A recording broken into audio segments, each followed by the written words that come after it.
This morning, Prime Minister Narendra Modi landing in Rajasthan in Bikaner. He's presently at an event where there are development projects being inaugurated.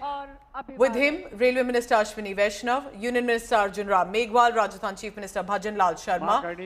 A massive crowd also in attendance. This is the public meeting venue, seating arrangements that have been set up. You can say elaborate arrangements. All right, look at that. He's meeting veterans.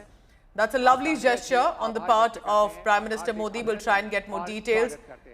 Men who clearly, in their heydays, ensured that India is kept safe and how. So veterans have been chosen to interact and meet Prime Minister Modi.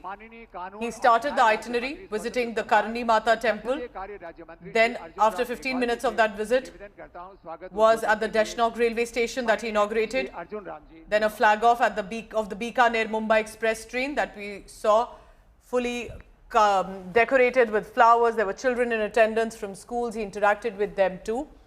And now he is going to be speaking in a short while, possibly.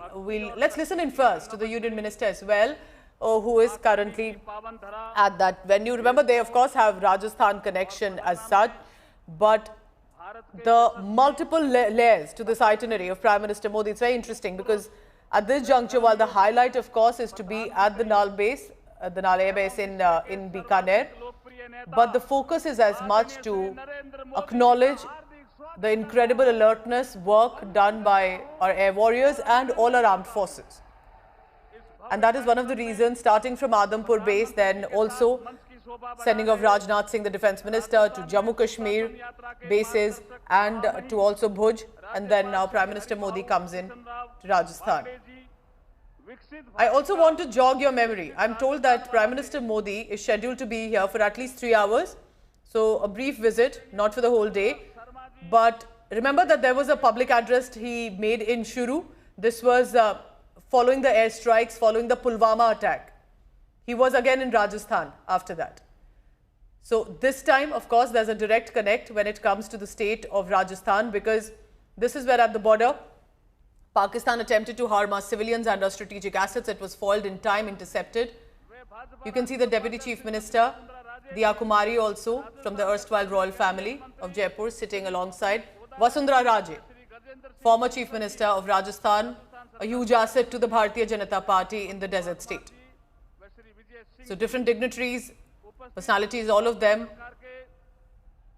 who are present alongside Prime Minister Modi on the stage. It's very likely, I'm told, that Prime Minister Modi is set to speak in a short while. But remember, this is also connecting the border regions. The visit was not just to Jammu Kashmir, which is usually a highlight when we talk of India-Pakistan or the conflict or the tensions we face at the border. But a visit to Punjab, a visit to Rajasthan, a visit to Gujarat. All of this is a pattern. It's to link it all together to say that we are one at this juncture. And all the border regions are for Prime Minister Modi right now, with his ministers as much, to be given significance. Of these border regions, remember, have incredible brave people. They've faced Pakistan's attack for too long, for generations now. And perhaps it's time the government ensures their welfare, their development too.